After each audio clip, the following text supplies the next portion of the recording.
Rien ne va au royaume des Survivor Series. Salut à tous, c'est Sturi, ma chemise est ridicule, mais pas autant que cette mascarade. Dans la nuit du dimanche 21 novembre au lundi 22 novembre, les Survivor Series, qu'est-ce qui s'est passé? Oh là là, qu'est-ce que c'était bien, hein? De quoi? Raw? Mais non, je parle pas de Raw, je parle de l'Arabie Saoudite, là, je viens de rentrer. Non, pour un coup, je vous ai fait confiance, là, pour construire les Survivor Series. Raw contre SmackDown, les t-shirts rouges contre les t-shirts bleus. Ah, petites vacances, tout frais payé par Monsieur Khan. Oh, Monsieur Khan, oh, si vous saviez. Oh, les longues soirées romantiques, les balades à dos de chameau. Et puis vous avez vu, là, Monsieur Khan, il nous a régalé plein de sponsors sur tout l'épisode. Ah, il n'y a pas que l'argent saoudien dans le business, il y a également l'argent de la publicité. Et, oui, faut bien l'avouer, ça c'est regrettable, évidemment, les quelques coupures budgétaires qu'on a dû faire. Bon, bon. Mais ce qui est bien, c'est qu'avec tous ces bénéfices, pour ce soir, comme on l'a prévu, on fait venir The Rock, le rocher contre le gros chien. Ça va être bien, ça. Plus grosse affiche au box-office. À quoi, le script? J'ai pas regardé encore. C'est ça, le script, c'est Battle Royale en la mémoire de The Rock? Il est mort? Ah non, vous m'avez fait peur, non, c'est quoi? C'est pour ses 25 ans de carrière, oui, et puis vient la fin, bouquet final, et... À quoi, le? Comment ça, il est pas là? Comment ça, il a un tournage? Mais je vous avais fait confiance pour les Survivor Series, vous m'avez dit, on fait l'âge, mais on fait venir The Rock! Y a pas The Rock! Mais qu'est-ce que je vais faire? On peut pas faire un truc en rapport avec The Rock, là, y a un film sur Netflix avec un œuf? Avec un œuf? Trouvez-moi un œuf, on montrera l'œuf, ça remplacera The Rock. Bah, un caillou, un œuf, c'est pareil, quoi. Hein? Le prix de l'œuf? 100 millions de dollars! Ouais, mais si on avait promis, attendez. Je suis pas venu les mains vides, hein. On est venu avec... Ah! L'Aram Money! Bien entendu qu'on a l'Aram Money. Oui, qu'il est mignon, cet Aram Money. Ouh là là! Ouh là! Attends, mais qu'est-ce que c'est que ce bazar, là? Mais c'est pas l'Aram Money, ça, c'est la paille du chameau. C'est... Et d'où qu'il est, mon Aram Money?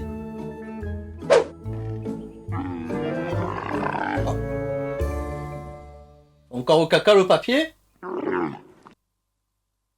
Parce que WWE nous a habitués à une chose depuis plusieurs mois, depuis presque même plusieurs années, ces fameux pay-per-view pour lesquels on n'a pas de hype, on est souvent ravis au bout du compte. On a du bon catch, on a des bons matchs, on a des intrigues qui se développent un peu plus, et là... Oh! Alors attention, parlant d'intrigue, là il y en a une immense qui va se poursuivre à Monday Night Raw, et là je dois bien vous avouer que j'ai un peu hâte d'être à demain pour l'Euro Recap. Mais WWE une fois de plus a eu recours au teasing d'événements qui n'arriveront pas, a eu recours comme d'habitude à 1 milliard de finishes foireux histoire de protéger tout le monde. Perdons pas plus de temps, on est parti, allez, le kick-off. On retrouve le panel composé des habitués, les Booker T, les Jerry Lawler, Kayla Braxton, notre rayon de soleil, et bien entendu, Kevin Patrick de WWE Fan Axel. Ouf, on est tous rassurés de le voir là. On l'avait pas vu à Monday Night Raw, moi j'avais peur qu'il fasse partie de la liste des licenciements. Et si je m'attarde sur le kick-off, c'est parce qu'il s'en est passé des choses. Ouh là là, des choses méga importantes. On a vu les superstars arriver à l'arène, voilà. C'est bon. Et puis le panel du kick-off, ils les ont mis à l'extérieur cette fois-ci. Ils étaient pas dans l'arène, ils étaient dehors. Ils devaient avoir froid les pauvres. Non, des choses importantes pour nous rappeler bien entendu cette thématique totalement incroyable et chère à WWE avec l'équipe féminine de SmackDown emmenée par Sasha Banks qui va complimenter toutes ses partenaires, sauf une seule, Shotzi Blackheart, à qui Sasha Banks va sortir les répliques cultes de The Rock, histoire de nous teaser encore une fois quelque chose qu'on n'aura pas. Et bien entendu, ça part en clash, vont-elles pouvoir coexister, la suite au prochain numéro. On va voir également Kevin Owens venir au panel et rappeler à tout le monde qu'il est un chouette type, qu'on peut lui faire confiance et qui va emmener Raw vers la victoire. Mais surtout, avant de passer au combat qui était avancé dans le kick-off, il y a eu cet angle. Oui, allô? Oui? Ah, Monsieur Khan? Monsieur Khan, oui? Oui, encore merci pour les sponsors, hein, Monsieur Khan. C'est très gentil, voilà. Ça tombe bien que vous soyez là parce que j'aurais besoin d'une petite avance de... Pas grand-chose, 100 millions de dollars? 100? C'est pour acheter un œuf. Attendez, c'est pas n'importe quel œuf, c'est un œuf qui a appartenu à Cléopâtre et qui était accessoirement dans le film de The Rock, parce que c'est... Oui, The Rock, il est pas là, finalement. Il m'avait dit qu'il gérait, mais finalement, il n'y a pas The Rock. Et l'Aram Money, on est sur le coup. Il y a un petit accident de chameau, mais vous inquiétez pas, nos meilleurs enquêteurs sont sur le coup, voilà. Et là, en fait, c'est pour avoir un œuf. Mais attention, avec ça, je vous promets des intrigues totalement incroyables. On va faire remonter les ratings, voilà, c'est les coupures budgétaires, oui. Oh, Monsieur Khan. Oh, j'adore quand vous me parlez comme ça. Oh là là, mais quel homme bon. Mais vous êtes sans limite, Monsieur Khan. C'est bon, on a l'œuf. Il faut en parler. de cette limousine qui est arrivée lentement. Peut-être que finalement Dwayne Johnson est là, pas du tout, c'est Vince McMahon lui-même, ah bah dis donc. Et semaine, Vince McMahon, auteur de 77 licenciements dans l'année 2021, va être accueilli sous les applaudissements de tous les faillots, tous les lèche-culs qui veulent pas être virés. Il y avait Reginald, Dana Brooke, Mace, si vous avez pas de nouvelles de Mace, il était là aussi. Mansour, Jinder Mahal, enfin j'en passe, et Vince McMahon il est pas venu seul, il a une surprise pour toutes ces superstars, il a ramené un œuf. Ouais, attention, c'est pas n'importe quel œuf, c'est l'œuf de Cléopâtre. Et il a exhibé son œuf devant tout le monde. Et les gens fait oh là là, genre c'était le totem d'immunité, tu vois, dans Koh-Lanta. Qui va ne pas se faire virer? Attrapez mon œuf! Ce qui va poser les bases du fil rouge de ces Survivor Series et également de demain, Monday Night Raw, je vais vous en parler. Mais aussi, et ça c'est peut-être le point le plus important et le plus dérangeant à mon niveau, sur comment nous sont diffusées désormais ces Survivor Series. Toutes ces campagnes sponsorisées amenées par ce fameux Nick Khan, qui désormais sont devenues monnaie ultra courante au sein de la compagnie. L'œuf en question était bien entendu celui du film The Red Notice, dans lequel joue Dwayne Johnson, qui va être l'un des sponsors majeurs de l'événement. Ça va, j'ai vérifié dans le film, y a pas de zombies, personne n'allait se faire bouffer. Mais cette ultra dose de publicité amène une stat que j'ai trouvée hallucinante. Sur 210 minutes de pay-per-view, il y a eu à peine 100 minutes de catch. Le reste, ça a été dédié uniquement aux entrées, aux clips on nous remontre, à des vidéos package totalement random, et surtout des publicités pour toutes les sponsors, ce qui fait qu'on avait des fois des pauses entre les matchs qui duraient presque 20 minutes. Alors là les mecs, pour ceux qui pensent que la WWE ça va couler, ça va partir en faillite, là pas du tout. Ça brasse de la grosse tunasse. Et allez, le catch, on y vient. Le champion intercontinental Shinsuke Nakamura fait face à Damian Priest, champion des États-Unis. 10 minutes de match avec une narration qui a pris totalement le pas sur le work rate. On n'a pas attendu les catcheurs sur leur prouesse technique, malheureusement. Mais à chaque fois que Damian Priest était en contrôle sur le match, Rick Books en a profité pour faire de la guitare. Ça a agacé Damian Priest qui lui a lancé un avertissement après la troisième interruption. Mais une fois que l'action a commencé à s'accélérer et que Damian Priest était peut-être sur le point de remporter la victoire avec une espèce de triangle, c'était plutôt pas mal. Rick Books s'est remis à faire de la guitare. Damian Priest il a vrillé. Il a chopé la gratte de Books, il l'a pété en 1000 morceaux. Ah vache, ça coûte cher quand même ce truc. Il a foutu un coup de guitare à Rick Books et quelque part ça me soulageait un peu, mais derrière ce con il a foutu aussi un coup de guitare à Nakamura, ce qui a provoqué sa disqualification et de ce fait SmackDown marque le premier point de cette soirée. Et voilà, et encore une fois comme le dit le vieil adage, le champion des États-Unis et le champion intercontinental, tout le monde reste fort. La carte principale, alors qu'un peu plus tôt, les Dirt Sheets nous avaient annoncé que le main event serait réservé à Becky Lynch contre Charlotte Flair, ce qui était peut-être pas une mauvaise décision, et ben finalement elles seront dans l'opener. Très belle entrée pour une Charlotte Flair très dark, habillée de noir. Elle n'a pas respecté le code couleur, tu me diras tout à l'heure, Damian Priest non plus, mais il prendra son chèque à la compta bientôt, je le sens. Et ce que j'ai beaucoup aimé, c'est que ce match, il sentait le règlement de compte, hein. Dès l'entrée de Becky Lynch, t'as le visage fermé, pas besoin de faire des pauses. Charlotte Flair qui l'attend, viens on va se la donner, on avait peut-être un peu peur que ça parte en shoot, mais finalement on a eu 18 minutes de match qui étaient particulièrement acharné, où les deux lutteuses sont restées professionnelles mais ont libéré énormément d'agressivité. Becky Lynch elle a volé le figure four leg lock, Charlotte elle a volé le disarmer, elles ont fait des grosses têtes bien vénères, elles voulaient rien lâcher, et même si dans l'exécution tout n'était pas particulièrement fluide ou propre, on a ressenti cette putain d'intensité, et bien entendu que WWE a encore une fois tout foiré en nous amenant le finish de merde. Après une tentative de roll-up de la part de Charlotte Flair où elle s'est aidée des cordes et elle s'est fait griller par l'arbitre, Becky Lynch elle l'a tout simplement retourné, et alors que l'arbitre avait plus la possibilité de voir son placement précis, elle a attrapé les cordes pour obtenir la victoire sur un compte de 3. Elle a gagné en grugeant, même si elle a été portrayée comme la babyface pendant quasiment tout le match. C'était clairement Charlotte Flair qui était la générale du ring. On protège bien entendu la perdante qui est même tellement protégée que après cette victoire elle va se contenter de sourire. Elle va faire ah bah tu m'as bien eu. Becky Lynch elle va bien entendu se vanter de sa victoire et bah tout le monde reste fort là encore et c'est Pat McAfee qui à la fin de ce match a dit très justement c'est honteux de terminer ainsi un match qui était aussi bien. Et bah tu me le fais pas dire. Bon, et si vous voulez gagner du temps, vous pouvez arrêter votre visionnage des Survivor Series ici. C'était véritablement tout ce qu'il y avait de bien, c'était le meilleur match de la soirée. Le reste, j'en suis sûr, va être totalement oubliable pour les années à venir. Et je m'en vais vous conter la suite de ces aventures.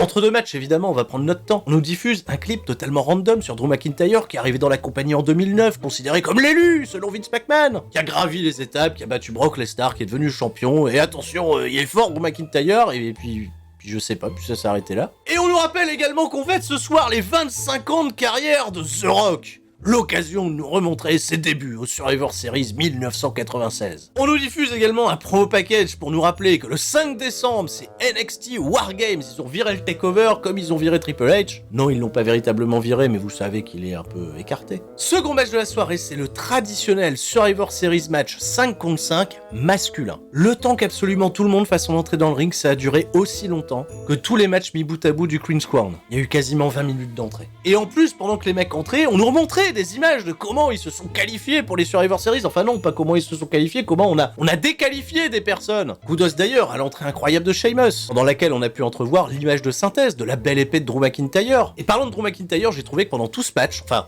dans la partie à laquelle il a participé, il avait une présence qui était particulièrement intense, une sacrée shape. Avant que la cloche sonne, Kevin Owens va avoir un argument avec Seth Rollins et va tenter de le convaincre que l'équipe peut compter sur lui et qu'il peut débuter le match. Genre, c'est une importance qui débute le match. Et alors qu'il était sur le point de faire face à Xavier Woods, la cloche a retenti, Kevin Owens a roulé à l'extérieur du ring et a remonté la rampe, refusant ainsi de prendre part au combat, et s'est fait disqualifier pour un décompte de 10 à l'extérieur du ring. Je vais être sincère, en réalité, c'est putain de logique. Tu t'entends pas de base avec tes coéquipiers, t'as constamment le seum, tu sais pas pourquoi, tu fais les Survivor Series, genre y'a rien à gagner. Et bah qu'est-ce que tu fous là? Bah oui, bah tu te casses, t'en as rien à foutre de gagner ou de perdre. Alors il s'est barré, il a pris son train, il est peut-être parti à Jacksonville, j'en sais rien. Mais il a laissé ses petits copains de Raw en sous-nombre, à 4 contre 5. Ça s'est absolument pas ressenti, il y a eu du travail d'équipe du côté de SmackDown, on a bossé sur Finn Balor, avec un Baron Corbin qui a bien combiné avec Xavier Woods, ça se fait des petits relais, un Baron Corbin plutôt babyface, et surtout un Jeff Hardy méga over pendant l'intégralité du match, qui lui mec trop sympa, quand Finn Balor il était en galère, il l'a laissé prendre son souffle et puis après il l'a réattaqué pour aller refaire un relais, mais c'était un peu bizarre de voir Jeff Hardy couper totalement le rythme. Finn Balor va réussir à faire des comebacks, il va profiter d'un chaos général où tout le monde va s'attaquer pour éliminer Baron Corbin qui sera finalement pas resté si longtemps, il aura même pas eu le temps de gruger ou d'avoir de la hit, c'est ça qui est fou. Xavier Woods qui a d'ailleurs été présenté comme le roi des bois,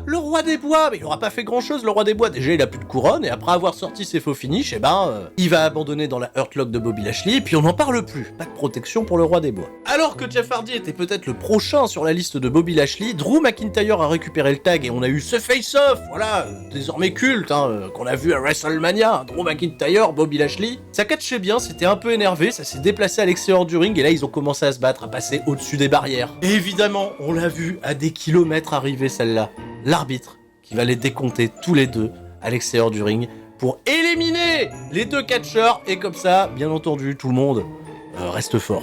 Il y a eu déjà 3 count-out dans un match, c'est fou. Bon, Finn Balor qui avait déjà réussi à caser tous ses trademarks, il va se faire éliminer d'un Brock Kick de Sheamus. On est rendu en 2 contre 2 et là je compte qu'il y a un seul babyface, à savoir Jeff Hardy, puisqu'il fait équipe avec Sheamus qui est censé être heel, mais bizarrement, Sheamus et Jeff Hardy se sont dit tiens on va coexister. On a oublié les histoires de pipi, les qui a renversé qui en bagnole, les bagarres dans les bars, les mecs qui se sont assistés. Sheamus il s'est mis à 4 pattes pour que Jeff Hardy fasse son plongeon. Le copain irlandais il a autorisé Jeff Hardy à faire les coups d'avant-bras sur le torse, putain tout va bien. Mais le problème c'est que Sheamus un petit peu trop sûr de son fait va se faire surprendre dans la roll-up zone et se faire éliminer comme un bleu par Austin Theory. On dira c'est bien, il y a peut-être un mec d'avenir à construire ses théories. Et Jeff Hardy, porté par tout le public du Barclays Center, va se battre, il va résister à 2 contre 1, va réussir à repousser Seth Rollins et apporter sa Swanton Bomb sur Austin Theory pour l'éliminer. Et on se retrouve dans un face-à-face final qu'on attendait probablement pas, Jeff Hardy contre Seth Rollins. Et après que Jeff Hardy, que j'aurais bien vu gagner, parce que je sais pas, il est over avec absolument tout le monde, Seth Rollins il a pas besoin particulièrement d'une victoire. Ça aurait pu créer un feel-good moment, ça aurait peut-être pu propulser Jeff Hardy à un statut, voilà, intermédiaire de challenger pour Roman Reigns. Il va malheureusement se faire contrer sa Swanton Bomb, Seth Rollins va porter le stomp final, 1, 2, 3, et la victoire pour l'équipe de Monday Night Raw.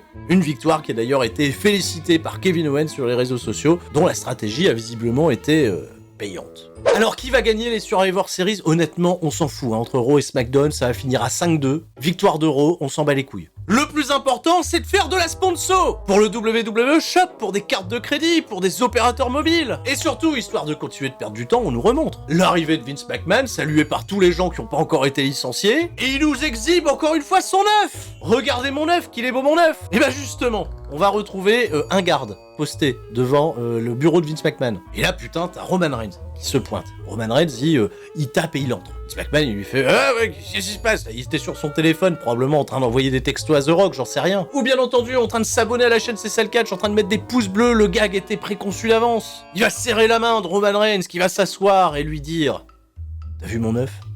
putain, c'est super quoi. C'est un cadeau de ton cousin là, tu sais là, The Rock. Eh ben, il m'a filé son œuf. Le mec, il est arrivé dans la compagnie, il avait 7 $ en poche. Et là maintenant, il me donne un œuf. Attention, c'est pas l'œuf du film, c'est pas une réplique, c'est l'œuf authentique. Et c'est un œuf qui coûte 100 millions de dollars. Ouais, il a dit ça à Roman Reigns. Coûte 100 millions de dollars. Roman Reigns, il a fait ok. Pas les couilles de son œuf. Bah pourquoi il vient déjà Roman Reigns? Et quand Vince lui annonce le prix, Roman Reigns il lui dit ce sera également le montant de la renégociation de mon contrat. Putain, le contrat de Roman Reigns il arrive à expiration, on n'est pas au courant, Tony Khan. Qu'est-ce qu'il fout? Et là Roman Reigns se casse et Vince McMahon réalise. Voilà, qui fait des coupures budgétaires en ce moment, 100 millions de dollars, la vache, tout claqué pour un œuf.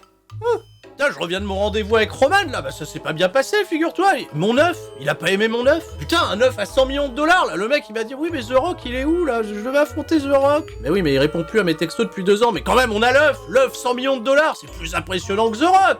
Hein? D'ailleurs, laissez-le pas sans surveillance, demandez à un mec de faire le guet, là, devant la porte. Bah, trouvez quelqu'un qui sert à rien, évidemment. Eh ben allez, il faut renflouer les caisses, on est parti pour la bataille royale en l'honneur de The Rock, parce qu'ils sont 25 comme les 25 années de carrière de The Rock. Je pense que les commentateurs y ont jamais fait mention. La grosse mention, c'était surtout la campagne sponsorisée pour une marque très célèbre de pizza. Je ne les citerai pas parce que je les ai contactés sur Twitter et ils m'ont pas répondu. Donc là, on retrouve plein de catcheurs dans le ring avec des maillots rouges, des maillots bleus. Si ça vous avait manqué, bah au moins c'est là. Quelques privilégiés ont le droit à leurs entrées, comme Sami Zayn, AJ Styles et Omos, évidemment, les Street Profits ou encore Ricochet. Ricochet, il a le droit à son entrée, ben dis donc. Et surtout, les Street Profits, pendant leur entrée, ils vont prendre les pizzas, ils vont bien les montrer à tout le monde. Ils vont faire, oulala, elles ont l'air délicieuses ces pizzas, ils vont en offrir à la table des commentateurs, sauf à Byron Sexton, qui mérite pas. Et le match se débute, et c'est le bordel général, et là où je vous disais que Raw contre SmackDown ou Survivor Series, en réalité on s'en tape, c'est que les maillots rouges, ils tapent sur les maillots rouges, et les maillots bleus, ils tapent sur les maillots bleus. Donc je vais pas revenir en détail sur qui a éliminé qui, il va y avoir surtout des spots rigolos et des placements de produits avec R-Truth. Il a été chercher un peu de pizza, qui en a proposé à Omos. Omos, il voulait bien une pizza, mais R-Truth, il s'est retourné vers Otis. Il a dit à Otis, mange de la pizza, c'est bon la pizza, et Otis, il a fait,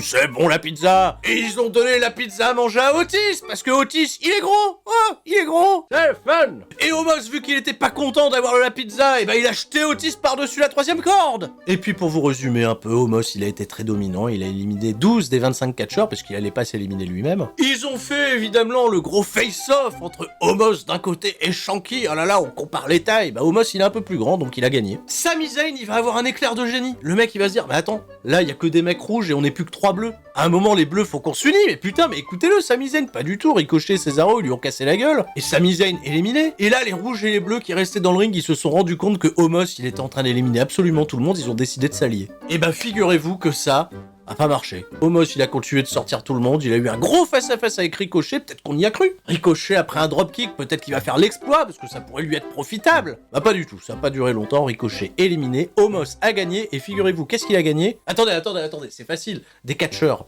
dans un ring, qui se battent en t-shirt, comme sur le circuit indépendant. Et bah, comme dans le circuit indépendant, on va récompenser le vainqueur en pizza. Et normalement, il avait gagné la pizza. Et bah, il aura pas de pizza, figurez-vous, parce que les Street Profits ont volé la pizza. Omos, il était très en colère de plus avoir de pizza. Les Profits, ils ont lancé de la pizza à absolument tout le monde, et ça, c'est...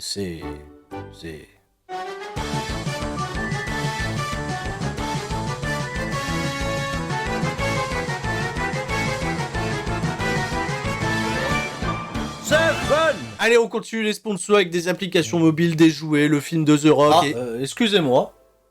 Qu'est-ce que vous voulez nous dire? J'ai entendu parler d'offres sponsorisées et je voulais juste en profiter pour vous dire que moi aussi je mets quelque chose en vente. Je vends cette magnifique pièce de collection, il s'agit d'un...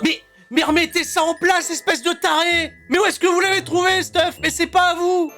Ah, c'était là. Mais remettez-le en place, espèce d'abruti, ça coûte 100 millions de dollars, ça, monsieur McMahon! Commence à bien faire de toujours vous voir piquer les affaires des autres pour les vendre sur le bon coin! Mais ils m'ont demandé de surveiller la porte, je pensais que pour le service rendu, Mais je veux pas le savoir, allez remettre ça là où vous l'avez pris, bon sang de bon Dieu!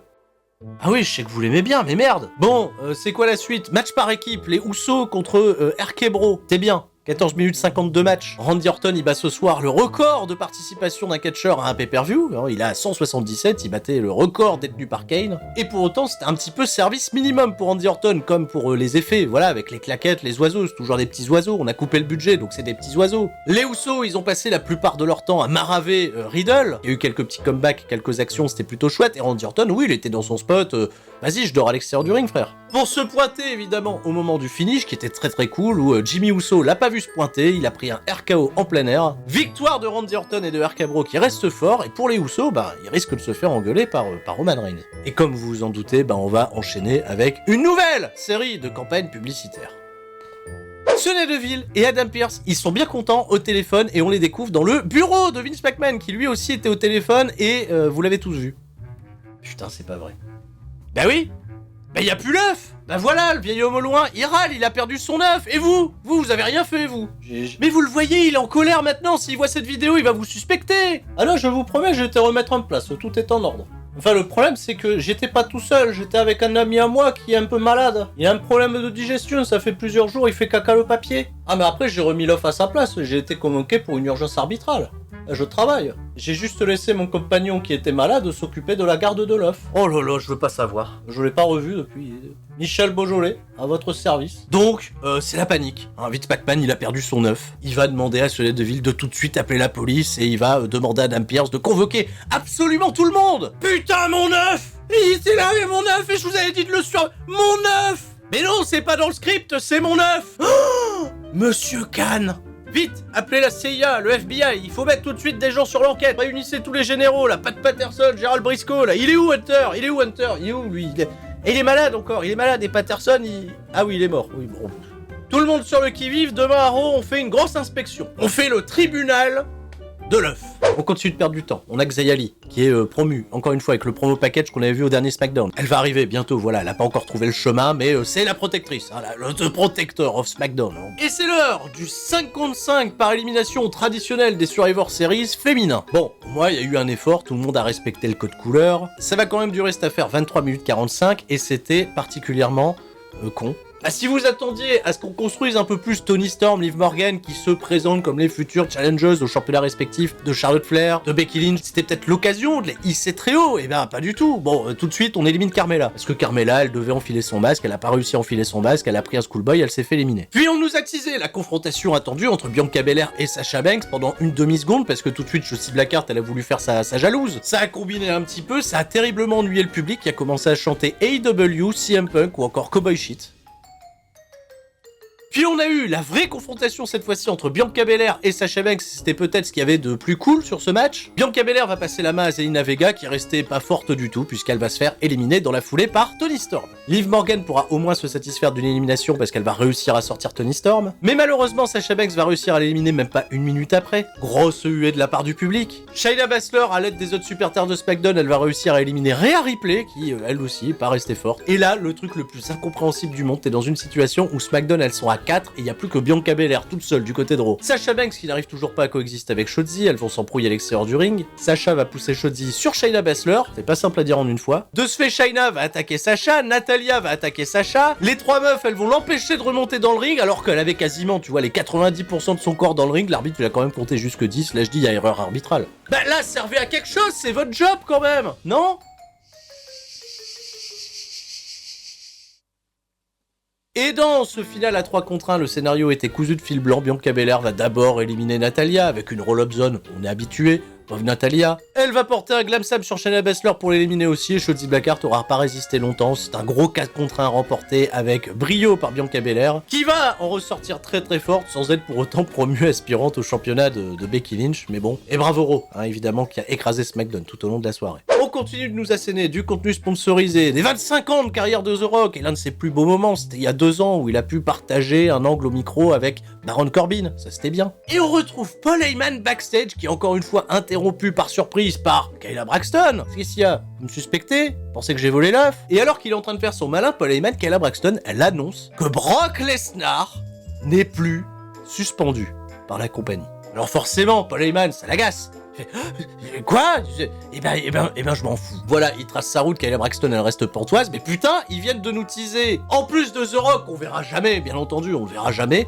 Ils viennent de nous teaser à l'instant Brock Lesnar. Ah quoi, vous avez teasé Brock Lesnar? Il y a Brock Lesnar. Oh putain, Brock Lesnar pour sauver le show. Et, ah non? Ben vous dites qu'il est sorti de suspension, ça veut dire qu'il est... Ah, il est pas là? Mais à quoi ça sert? À quoi vous servez? Vous avez retrouvé mon œuf au moins? Et le chameau? Vous avez retrouvé le chameau? Oh putain, c'est la cata. Donnez-moi la liste du roster, là, il faut que je vire des gens. Il faut que je vire des gens. Allez, toujours des clips random, cette fois-ci c'est pour Bobby Lashley. On a la promotion également du pay-per-view le 1er janvier, Day One. On a galéré à trouver des chroniqueurs pour faire un SKO le 1er janvier, mais bref. Oh, je vous permets, j'interviens un dernier moment, pas grand-chose. C'est juste pour vous avertir que je mets en vente, pas pour moi, mais pour la boutique, c'est ça le catch. Un magnifique t-shirt Michel au Beaujolais. Je sais, vous étiez nombreux à l'avoir réclamé. Maintenant, si vous avez un problème arbitral, ben vous savez qui appeler. En plus, pour les fêtes du Black Friday, vous allez pouvoir faire des économies, puisque 15% de réduction sur toute la boutique, c'est ça le catch. Avec le code Michel, ils ont fait un code à mono, un beau code Michel. L'occasion pour vous d'être beau pour les fêtes de fin d'année, profitez-en, la réduction est valable jusqu'au 30 novembre. À quoi c'est? Bah c'est mon employeur qui m'autorise à faire la publicité, là, c'est dans notre formation, arbitre international et commercial, monsieur, commercial.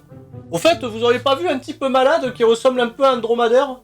Et on nous balance le promo package final pour nous hyper le main event entre Big E et Roman Reigns. Alors c'était un chouette match qui a duré 22 minutes où on pouvait s'attendre en effet à ce qu'il y ait un peu d'overbooking. Et même si ça m'a surpris de voir Roman Reigns gagner clean au final sans intervention des Usos, sans que Brock Lesnar pointe son nez, sans qu'un seul membre des New Day ne soit impliqué, Big E a montré pas mal de résistance, notamment en se dégageant d'une première spear. Il avait teasé une blessure au genou un peu plus tôt dans le match, qui va être un subtil fusil de Chekhov posé là pour amener le finish décisif, où Roman Reigns va pouvoir porter la spear finale, remporter la victoire. Pendant le combat, il nous a fait un rock bottom, les gens ont commencé à chanter pour Rocky.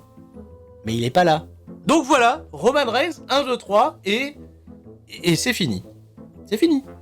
Pas Brock Lesnar, y a pas Rocky, on sait pas où est l'œuf. Voilà, c'est tout pour moi, c'était le qu'est-ce qui s'est passé des Survivor Series.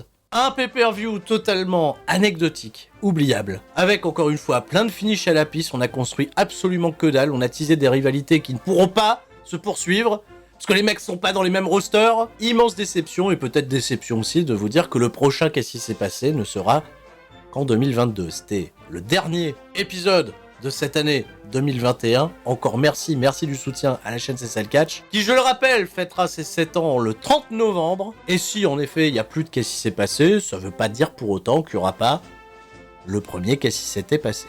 Sur ce, je vous fais des gros bisous à tous, je vous dis à la prochaine, c'était Sturi, et tout le monde reste fort, sauf son œuf. Oh, mon œuf. Hein? Ah, vous avez une piste? Vous avez retrouvé mon œuf, non? C'est pas... La Ramoni? Vous avez retrouvé la Ramoni? Vous avez...